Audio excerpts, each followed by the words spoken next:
शक्ति क्लासेज में आज का जो वीडियो लेक्चर होगा उसमें हम अध्ययन करेंगे कुछ हमारे जो आंकिक प्रश्न थे चैप्टर नंबर 11 के थे। पिछले जो हमारे वीडियो लेक्चर में थे हमने वो कुछ एग्जांपल्स कर लिए थे, तो आज हम करेंगे कुछ आंकिक प्रश्न।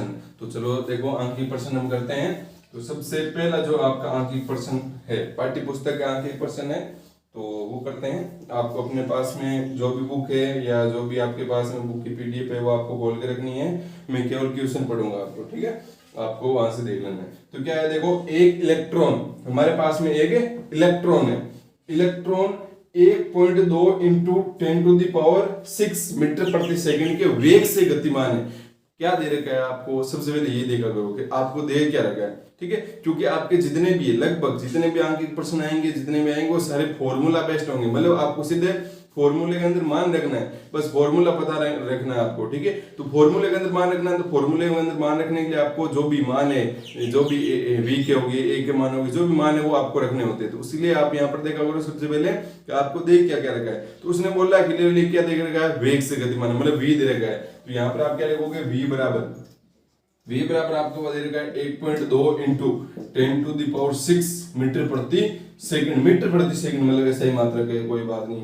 यदि इलेक्ट्रॉन का द्रव्यमान क्या है, द्रव्यमान है ना, द्रव्यमान दे रखा है, द्रव्यमान को किससे, m से लिखते हैं। तो क्या होता है, द्रव्यमान कितना हो गया 9.1 इंटू 10⁻⁻31 केजी। इलेक्ट्रॉन का द्रव्यमान इतना होता है, हम पहले बात कर चुके हैं। तो इसकी गतिज ऊर्जा ज्ञात कीजिए। तो क्या याद करनी हमारे को, इसकी गतिज ऊर्जा याद करनी, इलेक्ट्रॉन की गतिज ऊर्जा याद करनी। क्या याद करें, कैसे याद करें, गतिज ऊर्जा का फॉर्मूला क्या होता है, गतिज ऊर्जा का फॉर्मूला होता है गतिज ऊर्जा। तो गतिज ऊर्जा का फॉर्मूला होता है half M V square minus half M U square, पता नहीं है। तो ये होता है गतिज ऊर्जा ई के या काइनेटिक एनर्जी का। तो ई के का फॉर्मूला ये होता है। लेकिन यहाँ पर हमारे को इलेक्ट्रॉन का कोई भी शुरुआती वेग नहीं बता रखा है। इसका मतलब उसका हम शुरुआती वेग क्या मानेंगे, शून्य मानेंगे। और जब शुरुआती वेग शून्य मान लिया जाता है तब हमारे पास में जो गतिज ऊर्जा आती है वो आती है ई के बराबर हाफ एम वी स्क्वायर। ये हमारे पास में गतिज ऊर्जा आती है। इसका मतलब गतिज ऊर्जा हमारे ज्ञात करनी है तो हमारे को एम और वी का मान चाहिए। एम और वी मान है हमारे पास में, देखो कितना आसान है। फॉर्मूला पता था, सीधा हमने यहाँ पर मान रख दिया। मान ही तो रखना है, इतना तो हम कर ही सकते हैं। तो ई के बराबर क्या हो जाएगा, half M into M, M करो कितना है, एम कितना है 9.1 इंटू 10⁻⁻31 इंटू वी, वी का स्क्वायर मतलब इसका पूरे का स्क्वायर। तो पूरे का स्क्वायर कैसे करोगे, देखो 1.2 इंटू 1.2 कर दो, या क्या करो आप जो पूरे का स्क्वायर कर दो 1.2 इंटू 10⁻�6 का होल स्क्वायर। अब इसको देखो सोल्व कैसे करना है, बिल्कुल आसान है। ई के बराबर हाफ, इसको आप ऐसे रहने दो, 9.1 को ऐसे रहने दो, ये 9.1 है। इसको हम क्या कर सकते हैं, अगर ऊपर से पॉइंट हटाएंगे तो नीचे क्या आ जाएगा, 10 आ जाएगा। आएगा कि नहीं आएगा, नहीं समझे। ऊपर नीचे 9.1 को 10 से गुणा करो, 9.1 को 10 से गुणा करोगे तो क्या आएगा, 9.1 को 10 से गुणा करने पर क्या आ जाएगा आपके पास में, यहाँ पर 91 बना जाएगा, ठीक है। लेकिन ऊपर 10 कहाँ से आएगा, या तो इनसे कोई ले लो उधर यहाँ पर, या फिर ऊपर नीचे 10 से गुणा कर दो। 10 एक तो इसके साथ में चला गया 91 बना दिया, और नीचे वाला 10 ऐसे बच गया। तो ऐसे कर सकते हो, इंटू 10⁻⁻31 इंटू यहाँ पर फिर क्या इसका स्क्वायर, मतलब इसको कितने, स्क्वायर का मतलब क्या है, 2 बार गुणा करना। तो इसको 2 बार गुणा करो, 2 बार गुणा करने वाले 1.2 इंटू 1.2 इंटू इसमें क्या होगा 10 की पावर, इसको के इसके स्क्वायर क्या होगा भाई, ये जो 10 की पावर 6 घात 6 है। तो इसका मतलब यहाँ पर क्या हो जाएगा, ये इंटू हो जाएगा इससे, तो ये 6 इंटू 2 कितना हो जाएगा, टोटल कितना हो जाएगा 12 हो जाएगा, टोटल हो जाएगा 12। फिर से यहाँ पर, यहाँ से आप पॉइंट हटाओगे तो नीचे 10 आएगा, यहाँ से पॉइंट हटाओगे तो नीचे कितना आएगा 10, नीचे कितने हो गए 10 आपके, 10 की पावर 3 हो गया। तो यहाँ से ई के बराबर क्या आ गया, ई के बराबर हो गया हाफ 91 इंटू ये 12 ये भी साथ में लिख दो 12 नीचे हो गया आपके 10 की पावर 3 ऊपर आएंगे, 10 की पावर 3 ऊपर आएगी भाई, नीचे 10 की पावर 3 क्या है, पॉजिटिव है, ऊपर आएगी तो क्या हो जाएगी, नेगेटिव हो जाएगी। इसका मतलब कितना हो जाएगा 10⁻⁻31 और ऊपर आएगी, और भी लिख देते हैं यहाँ पर 10 की पावर 12, और ये जब ऊपर आएंगे तो जाएंगे 10 की पावर -3। अब जो माइनस वाले हैं उनको साथ में जोड़ दो, तो माइनस वाले कौन से 31 कितना हो गया 34 हो जाएंगे ना, तो ये 34 कर दो। फिर अब 34, अब यहाँ पर क्या 10 की पावर -34 और इंटू 10 की पावर, अब आधार से माना तो घात जुड़ती है ना, वही तो हमने जोड़ा है। अब इन दोनों को जोड़ो तो कितना आ जाएगा आपका, इसमें से घटा लोगे और फिर इनको ये तो कर ही सकते हो 91 इंटू 12 और बट्टा 2 कर दोगे तो आपको मान आ जाएंगे। और यहाँ पर 10 की पावर यहाँ पर आप आदर्श माने का जोड़ दोगे, इनको जोड़ दोगे तो ये दोनों यहाँ पर आपके पास में जो आंसर आ जाएंगे और वो भी किस में आएंगे, आपके जूल में आंसर आएंगे, क्योंकि यहाँ पर केजी है, मीटर है, सेकंड है, इसलिए यहाँ पर भी आपके क्या आएंगे, जो है जूल में मात्र मान आएगा। बिल्कुल आसान था, आपके पास में फॉर्मूला आपको पता रखना था और मान कौन कौन से तरीके हैं, एसआई में तरीके हैं या नहीं तरीके हैं, वो आपको ध्यान में रखना था। ठीक है, तो ये हो गया हमारा आंकिक प्रश्न नंबर 1। चलो अभी हम आंकिक प्रश्न अगला करते हैं।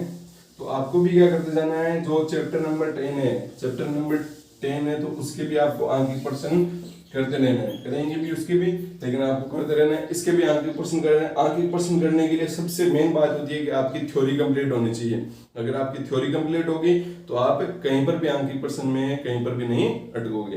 तो आपको थ्योरी पहले कंप्लीट करनी चाहिए मेरे हिसाब से। चलो अभी हम अगला जो आंकिक प्रश्न है उसको देखते हैं। अगला आंकिक प्रश्न है आपके पास में कि एक मशीन 40 केजी की वस्तु को, मशीन 40 केजी, भाई हमने आंख बंद करके लिख दिया, हमारे को मान रखा 40 केजी, 10 मीटर ऊंचाई तक, मतलब 40 केजी की वस्तु उसको 10 मीटर ऊंचाई तक लेके जा रहा है, मतलब एच दे रखा है आपको 10 मीटर। तो किए गए कार्य गणना करनी, मतलब हमारे को डब्ल्यू ज्ञात करना है। तो ये कौन सा कार्य है, ये हमने कार्य किया गुरुत्व क्षेत्र के अधीन कार्य है। कौन सा कार्य है, गुरुत्व क्षेत्र के अधीन कार्य है। और गुरुत्व क्षेत्र के अधीन कार्य कितना होता है, डब्ल्यू बराबर होता है mgh। पता नहीं था हमारे को कैसे आया, कार्य तो पता है ना भाई, उसने कार्य बोला तो कार्य तो पता ही होता है, क्या होता है, बल इंटू विस्थापन, इतना तो पता ही है ना, बल इंटू विस्थापन होता है कार्य। अब आप वस्तु को कैसे लेकर जा रहे हो, ऊपर लेकर जा रहे हो, इसका मतलब ऊपर भी बल लगाओगे, मतलब बल और विस्थापन एक दिशा में, इसलिए यहाँ पर कोस मतलब वहां पर 0 डिग्री और 0 डिग्री का मतलब एक मान आ गया, कोस 0 डिग्री का एक, इसलिए यहाँ पर एफ लिख दिया। अब मैंने आपको बोला है फिर से वही बात, जब भी वस्तु ऊर्ध्वाधर गति करती है तो कौन सा बल लगता है, एम जी बल लगता है। तो यहाँ पर डब्ल्यू बराबर आ जाएगा आपका एम जी और इनटू एस, एस की जगह हम क्या लिख देंगे, एच लिख देंगे। तो ये आ गया एम जी एच। तो डब्ल्यू बराबर एम का मान कितना है 40 इंटू जी का मान अगर क्वेश्चन के अंदर दे रखा है 9.8 देना है, नहीं दे रखा है तो आप 10 ले लोगे। ठीक है, अभी मैंने देखा नहीं है, फिर भी 10 ले लेंगे हम एक बार के लिए। और ये कितना हो जाएगा 10, देखो सारे ऐसे मात्रा किसने हमने रख दिए। कितना आ गया आंसर, डब्ल्यू बराबर आ गया आपका 4, कितना हो गई 4000 हो गए, 4000 जूल। तो ये आ गया आपकी 4000 जूल। या इसको आप किलो जूल में बदल सकते हो, कैसे कि डब्ल्यू बराबर 4 इंटू इसको 1000 कर सकते हो, ऐसे कर सकते हो ना भाई, 4 को 1000 से गुणा करोगे तो कितना आएगा 4000 आएगा। तो इस 1000 जूल को आप क्या लिख सकते हो, किलो जूल भी लिख सकते हो, तो 4 किलो जूल ऐसा भी आप कर सकते हो। तो चलो देखते हैं यहाँ पर आंसर सही आ रहा है कि नहीं आ रहा है, ये कुछ गड़बड़ आ रहा है। हाँ, यहाँ पर देखो गड़बड़ क्या आ रहा है, हमने यहाँ पर 10 ले लिया था, ठीक है। तो और इसके क्वेश्चन के अंदर दे रखा है कितना है 9.8 मीटर प्रति सेकंड स्क्वायर। ठीक है, तो आपको क्या करना है 9.8 लेना है अभी यहाँ पर, और 9.8 लेकर आपको इसको क्या करना है सोल्व करना है। ठीक है, हमने 10 लिया इसलिए हमारा थोड़ा सा ज्यादा आ गया, और इसका आंसर आ रहा है 3.92 किलो जूल आ रहा है। तो ये लगभग बराबर है, लेकिन क्वेश्चन के अंदर आपको 9.8 दे रखा है, इसलिए आप 9.8 ही लोगे। तो ये आपको ध्यान में रखनी है बात। अगला हमारा जो तीसरा क्वेश्चन है वो है, देखो कि एक 6 केजी की, चलो हमारे को एम दे रखा है 6 केजी, वस्तु को 5 मीटर की ऊंचाई, 5 मीटर मतलब एस बराबर दे रखा है 5 मीटर की ऊंचाई से गिरती है। मतलब 6 केजी की वस्तु है जो अब नीचे गिर रही है, नीचे गिरी है, इसका मतलब वस्तु में गति नीचे हो रही है, बल भी नीचे भी लग रहा होगा आपका, लग तो ऐसे ऊर्ध्वाधर ही रहा है ना, इसी प्रकार से वस्तु की स्थितिज ऊर्जा में परिवर्तन ज्ञात कीजिए। आपको ज्ञात क्या करना है कि वस्तु की स्थितिज ऊर्जा में कितना परिवर्तन हुआ है। तो वस्तु जब भी क्या करती है ऊर्ध्वाधर गति करती है, ठीक है, तब उसके पास में कौन सी स्थिति ऊर्जा आती है, उसके पास में आती गुरुत्व स्थिति। कैसे देखो, जब भी आपने वस्तु को क्या किया, धरातल पर थी 6 केजी की वस्तु, उसको उठा के यहाँ पर किसी एक जगह पर लेकर गए, ठीक है। अब चूंकि उसने बोला 5 मीटर, तो इसका मतलब आप 5 मीटर पर लेकर गए। अब उठाकर जमीन से उठाकर आप 5 मीटर तक लेकर गए, आपकी ऊर्जा में हानि हुई कि नहीं हुई, आपकी ऊर्जा में हानि हुई। इसका मतलब क्या हुआ, आपकी जो ऊर्जा में हानि हुई वो किस में संचित होगी। आपने अगर इस वस्तु को 6 केजी की वस्तु को यहाँ पर रोक दिया तो आपकी सारी ऊर्जा इसके पास में चलेगी, इसके पास में 6 केजी की वस्तु के पास में स्थितिज ऊर्जा के रूप में, ठीक है। तो इसका मतलब स्थितिज ऊर्जा का तो परिवर्तन होगा ही होगा ना यहाँ पर। अब स्थितिज ऊर्जा यहाँ पर अधिक थी सबसे, फिर धीरे धीरे कम होती जाएगी, तो परिवर्तन हो गया ना। परिवर्तन करने तो हमने यहाँ पर स्थितिज ऊर्जा का फॉर्मूला निकाल लिया है, ई पोटेंशियल बराबर होता है mgh। यही कार्य है वो किस में बदल जाता है, स्थितिज ऊर्जा में बदल जाता है। तो यहाँ पर क्या हो जाएगा ई पोटेंशियल मतलब स्थितिज ऊर्जा कितना आ जाएगा m6 और g चलो देख लेते हैं। 10 दे रखा है, कितना दे रखा है, 9.8 दे रखा है। हाँ जी आपको दे रखा है 10, कितना दे रखा है 10, और इंटू एच कितना है 5, तो ईपी कितना हो जाएगा 6 5 कितने हो गए 30 और 10, तो ईपी बराबर हो जाएगा आपके पास में 300 जूल। जूल क्यों? क्योंकि मीटर केजी। ठीक है, तो इस प्रकार से हमने यहाँ पर निकाल लिया। ये हो गया आपका तीसरा जो आंकिक प्रश्न है वो। ठीक है, अगला जो हमारा आंकिक प्रश्न है वो है चौथा आंकिक प्रश्न। तो देखो चौथा आंकिक प्रश्न क्या देखा है, एक स्प्रिंग का नियतांक। मैंने आपको बताया था कि स्प्रिंग की स्थितिज ऊर्जा होती है, कितनी होती है स्प्रिंग की स्थितिज ऊर्जा? स्प्रिंग की स्थितिज ऊर्जा होती है हमारे पास में ई पोटेंशियल बराबर हाफ के एक्स स्क्वायर। क्या होती है? ईपी बराबर हाफ के एक्स स्क्वायर। यही स्थितिज ऊर्जा है सरल लोलक की होती है, यही स्थितिज ऊर्जा है वो स्प्रिंग की होती है। ठीक है, तो ये आपको ध्यान में रखना है यहाँ पर। तो हमारे पास में स्प्रिंग की स्थिति ऊर्जा है, यहाँ पर ध्यान रखना है। ये के क्या है? के होता है स्प्रिंग नियतांक, अगर स्प्रिंग की बात हो रही है, और सरल लोलक की बात हो रही है तो ये सरल लोलक नियतांक होगा। और इसका आपको भी पता होना चाहिए कि के बराबर होता है mg बटा l, मतलब mg और l ये एक नियत थे, इसलिए हमने वहां पर वापस नहीं। अगर नहीं समझ में आ रहा है कि कैसे निकालो, तो मैंने एक वीडियो बना रखा है, मतलब सरल लोलक की जो स्थितिज ऊर्जा है, तो आप वहां पर प्ले लिस्ट के अंदर जाओ, वहां पर चेक करोगे तो आपको वापस से मिल जाएगा, वापस से आप देख लो, वापस से आपको समझ में आ जाएगा। ठीक है, तो अभी करते हैं हम क्वेश्चन को। तो एक स्प्रिंग का नियतांक, मतलब आपको के दे रखा है, तो के बराबर आपको दे रखा है, के बराबर दे रखा है आपको 4 × 10⁻³ न्यूटन प्रति मीटर। ये देखो कल मैंने बताया था आपको कि के का मात्रा क्या होता है न्यूटन प्रति मीटर। कैसे? mg क्या है? mg बल ही तो है, बटा l क्या है? लंबाई है। ठीक है, तो इसको आप क्या लिख सकते हो? बल का मात्रा न्यूटन, लंबाई का मात्रा मीटर, इसलिए हमने इसको क्या लिखा है न्यूटन मीटर। ये भी देख लो यहाँ पर क्या आ गया, न्यूटन मीटर आ गया। स्प्रिंग को, ठीक है, इस स्प्रिंग को 0.04 मीटर संपीड़ित करने में, ये x क्या होता है? x होता है आपका संपीड़न। x क्या होता है? संपीड़न। सरल लोलक में विस्थापन होता था, हम मूल स्थिति विस्थापन करते हैं। स्प्रिंग में भी क्या होगा? संपीड़न करेंगे, चाहे विस्तार करेंगे, उसकी मूल स्थिति में तो क्या हो जाएगा? परिवर्तन हो जाएगा ना भाई। स्प्रिंग पहले इतनी थी, अब उसमें हमने उसको संपीड़ित किया, तो मूल स्थिति से उसका विस्थापन हो गया ना, तो x क्या है आपका? मतलब संपीड़न है, जो भी मतलब उसको दबाया इसलिए उसने संपीड़न बोला है, तो x बराबर आपके है 0.04 मीटर। क्या है? मीटर। संपीड़ित करने में कितना कार्य करना पड़ेगा? संपीड़ित करने में हमारे को कितना कार्य करना पड़ेगा? यही जो कार्य है, ये जो ही स्थिति ऊर्जा हुई, किस में बदल दी? आपकी कार्य में बदल दिए। तो यहाँ से आप स्थिति ऊर्जा निकाल लो, इसकी कितनी हो जाएगी? ईपी बराबर कितने हो जाएगा? हाफ के का मान 4 × 10⁻³ इंटू ये कितना हो जाएगा? 0.04 का स्क्वायर। कितना है? का स्क्वायर है। ठीक है, और 0.04 लिख देते हैं। तो यहाँ पर क्या करेंगे, अगर यहाँ से अगर हम पॉइंट हटाएंगे, यहाँ से पॉइंट हटाएंगे तो कितना आएगा? नीचे 100 आएगा। कितना आएगा? 100। यहाँ से भी हटाएंगे तो कितना आएगा? 100 आएगा। कैसे 100 आएगा? ऊपर नीचे 100 से गुणा करोगे तो यहाँ पर 4 ही बचेगा। ठीक है, ऊपर 4 बच गया, यहाँ पर भी 4 बच गया। अब यहाँ पर देखो नीचे कितने हो गए? 10 की पावर कितनी हो गई? 4 हो गई। 10 की पावर कितनी हो गई? 4 हो गई। ये कितने बार गया? 2 बार गया। तो ईपी बराबर कितना आ गया? 4 4 16 16 कितने हो गई? 16 और 2 कितने हो गए? 16 और 2 कितने हो गए? 32। ठीक है, और इंटू 10⁻³ और नीचे तो 10 की पावर कितनी आई थी? 4 आई थी। ऊपर जाएगा कितना हो जाएगा? 10 की पावर -1। -1 लेने का मतलब -1 आया, इसका मतलब कितना आया? इंटू 10 की पावर -1 मतलब नीचे जाएगा 10 की पावर 1 मतलब 10 की पावर 1 मतलब 10। इसका मतलब कितना हो जाएगा? यहाँ पर 10 हटाओगे तो यहाँ पर क्या जाएगा? पॉइंट आ जाएगा। ईपी बराबर कितना है आपका? 3.2 जूल। और यही किए गए कार्य किस में संचित हो जाएगा आपका? सॉरी, यही ऊर्जा किस में हो जाएगी? कार्य में संचित हो जाएगी। मतलब कार्य कितना होगा? 3.2 जूल। तो स्प्रिंग को संपीड़ित करने में हमारे को कितना कार्य करना पड़ा? 3.2 जूल। चलो चेक कर लेते हैं कितना है। हाँ, यही आ रहा है हमारा। ठीक है, यही कार्य आ रहा है। बिल्कुल आसान है ना, कि बस फॉर्मूला लगाया, पहले ये मान लेके फिर फॉर्मूला लगा दिया हमने। ये फॉर्मूला पता रखना आपको, स्प्रिंग का ये होता है। ठीक है, चलो अभी हम अगला जो हमारा आंकिक प्रश्न है उसको हम करते हैं। अगला आंकिक प्रश्न आपका है, एक स्प्रिंग को 0.02 मीटर खींचने में, एक स्प्रिंग है उसको 0.02 मीटर मतलब x का मान रखा है, 0.02 मीटर खींचने में 0.4 जूल कार्य करना पड़ रहा है। तो मतलब W बराबर दे रखा है आपको 0.4 जूल। स्प्रिंग नियतांक ज्ञात करो। क्या ज्ञात करना है आपको? स्प्रिंग नियतांक ज्ञात करना है। ठीक है, तो स्प्रिंग नियतांक ज्ञात करने वाले के ज्ञात करना। अब के किससे ज्ञात होगा? ही जो W बराबर क्या होगा आपका? हाफ के एक्स स्क्वायर। हम इसको लिख सकते हैं ऐसे, W बराबर ईपी।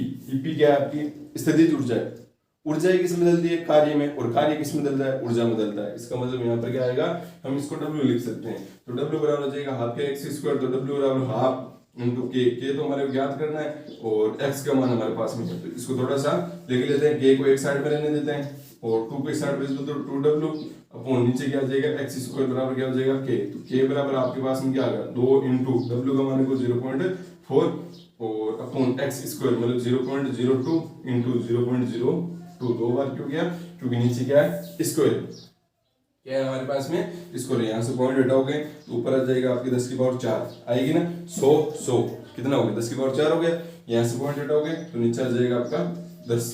तो ये चलो अभी हम अगला अंक की प्रश्न करते हैं, अंक की प्रश्न नंबर 6। तो अंक की प्रश्न नंबर 6 क्या है, देखो एक इंजन द्वारा व्यय की गई शक्ति की गणना कीजिए। एक इंजन द्वारा व्यय की गई शक्ति की गणना करनी, किसकी गणना करनी है, शक्ति की, ज्ञात क्या करना है, शक्ति ज्ञात करनी, मतलब P हमारे को ज्ञात करना है, याद करना है। P क्या दे रखा है वो देख लेते हैं। जो 200 केजी द्रव्यमान को 50 मीटर ऊंचाई तक ले जाए, मतलब हमारे पास में एक 200 केजी की एक वस्तु है, उस 200 केजी वस्तु को एक मशीन है वो क्या करती है 50 मीटर ऊपर लेकर जाती है। तो हमारे पास में m दे रखा है, कितना है 200 केजी और h दे रखा है कितना 50 मीटर 10 सेकंड में ले जाता है, मतलब t बराबर हमारे पास में दे रखा है 10 सेकंड, ठीक है, मतलब 10 सेकंड में लेकर जाता है।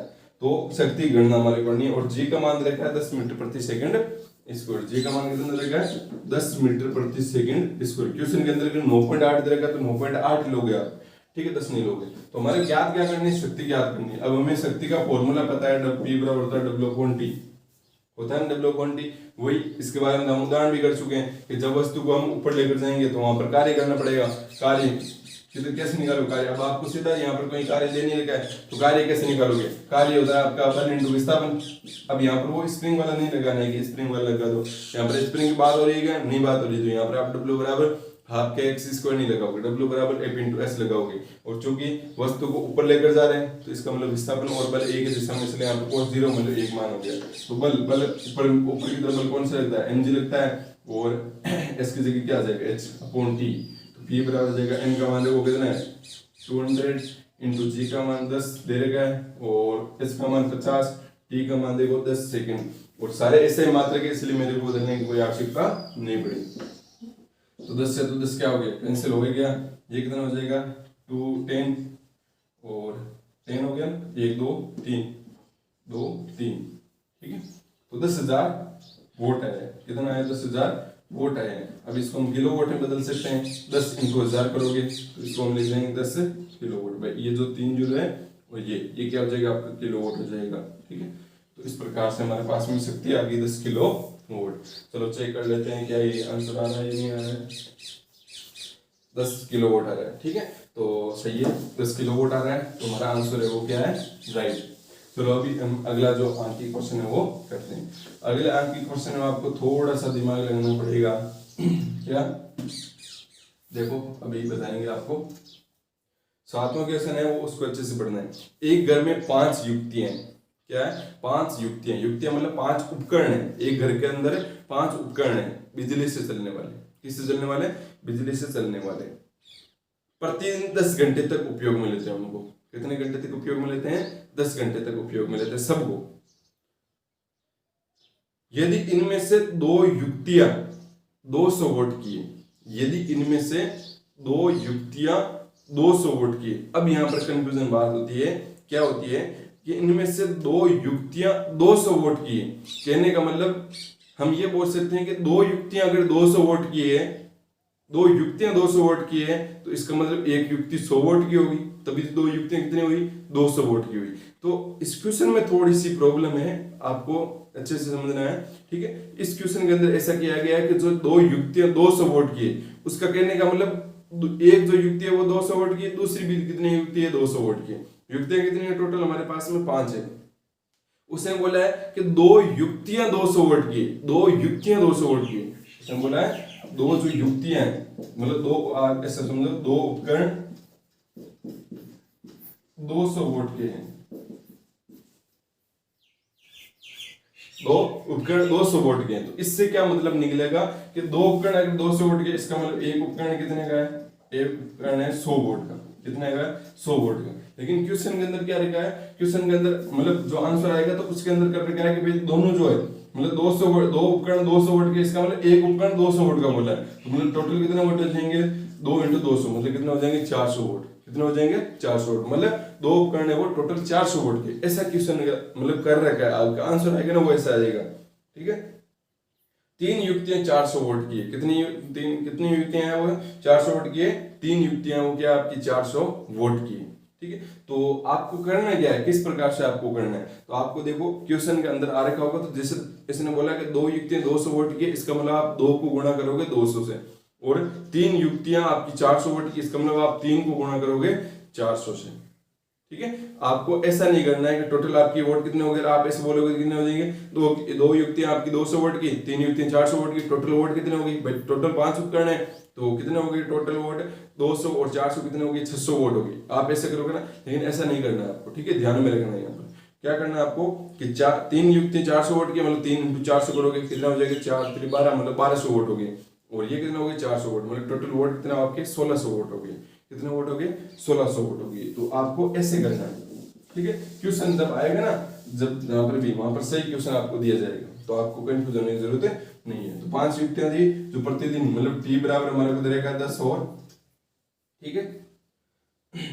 दो युक्तियां 200 वोल्ट की है, मतलब पी बराबर कितना होगा, टोटल पी कितना होगा 2 × 200 और प्लस का 3 × 400, क्योंकि टोटल हमारे पास में कितनी युक्तियां हैं 5 युक्तियां हैं, दो है वो 200 वोल्ट की है, तीन है वो 400 वोल्ट की है, ठीक है। तो इससे समझना आपको, तो पी बराबर कितना हो जाएगा, ये कैसे किया मैंने, ये नॉर्मल सी बात है हमारे पास में कि भाई हमारे को बोला है कि दो जो युक्तियां हैं हमारे को टोटल भाई वोट चाहिए ना, क्यों चाहिए हमारे को वोट, क्योंकि हमारे को कुछ ना कुछ पूछा होगा, यूनिट वगैरह पूछा होगा, तो इसमें हमारे को टोटल वोट लिखना होता है, टोटल शक्ति लिखनी होती है। टोटल शक्ति कैसे लिखेंगे भाई 5 युक्तियां थी, 5 में से कुछ अलग वोट किए कुछ अलग वोट किए, तो हमारे को अलग वोट है उनको लिखना पड़ेगा, और जो अलग वोट है उनको लिख के फिर उनको जोड़ देंगे। तो ये कोई ऐसा नहीं है कोई नया फॉर्मूला बन गया यहाँ पर के प्लस लगा के ये कौन सा फॉर्मूला लगा दिया, ठीक है। तो यहाँ पर कितने हो जाएगी, ये कितने हो जाएंगे 400 वोट हो जाएंगे, प्लस का ये कितने हो जाएंगे 1200 वोट हो जाएंगे, पी बराबर कितना हो जाएगा टोटल 400 और 1200 कितने हो गए 1600 वोट, 1600